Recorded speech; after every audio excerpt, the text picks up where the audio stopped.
ময়লা আবর্জনা জমতে জমতে এমন অবস্থা হয়েছে যে বোঝার উপায় নেই এটি সড়ক না খাল।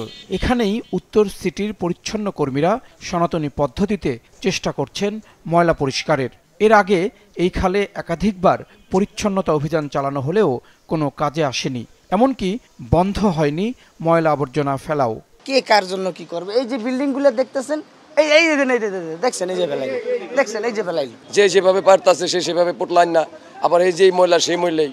তো এইগুলা তো মনে করেন করতে আসি আবার হইতে আছে, করতে আসি আবার হইতে আছে। পুরা মাসে এটার উপর সিটি কর্পোরেশন কাজ করে, কিন্তু এভাবে তো সলিউশন না। এখানে পাইপটা হলো ছোট, প্লাস এখানে ময়লা এসে ভরে গেছে, যার জন্য পাস হওয়া কোনো প্রকার সম্ভব না। একই অবস্থা মিরপুরের কালশি এলাকাতেও। দখল আর ময়লা আবর্জনায় ভরপুর এই খালটি।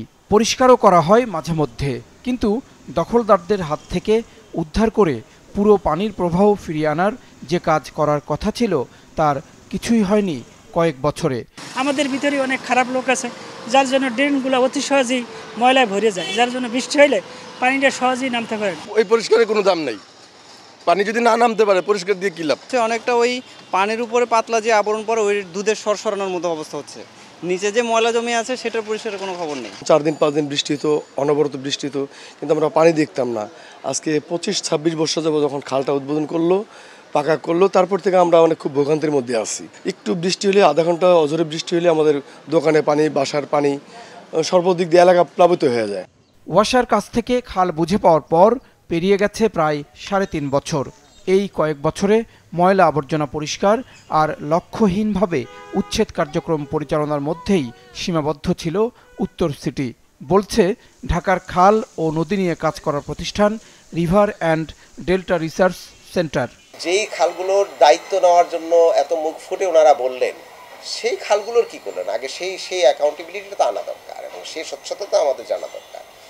সেই জায়গা থেকে আমরা দেখেছি যে আজকে 4 বছর হয়ে গেছে, 2 সিটি কর্পোরেশনের 1 সিটি কর্পোরেশনও একটি খালেরও পূর্ণাঙ্গ জরিপ সম্পাদন করতে পারে না।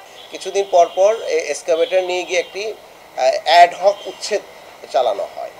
সিটি কর্পোরেশন বলছে কাজটি অত্যন্ত জটিল, তবে সব খাল দখলমুক্ত করতে কাজ এগিয়ে চলছে। ফার্স্ট অফ অল আগে খালগুলোকে ডিমার্কেট করা দরকার।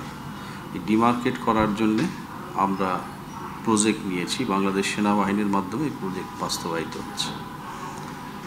ডিমার্কেট করলে সিএস রেকর্ড অনুযায়ী ডিমার্কেট হবে, তখন আমরা বুঝতে পারবো যে কতটুকু বেদখল হয়েছে। ইট ইজ অনগোয়িং, এটা একসাথে সব চলছে না, পর্যায়ক্রমে আমরা এই ডিমার্কেশনের কাজটা করেছি। তবে সিটি কর্পোরেশন যাই বলুক না কেন, ঘটা করে কাজ করার পরবর্তীতে যে তদারকি হচ্ছে না সেটি বছিলা এলাকায় লাউতলা খালের একাংশ দেখলেই অনুমান করা যায়। বছর 2 আগে যে খালটি খনন করে নৌকা চালানো হয়েছিল, সেই খালটির মুখ বন্ধ করে এখন হয়েছে চলাচলের রাস্তা। জাহিদ সেলিম, মাছরাঙা সংবাদ, ঢাকা।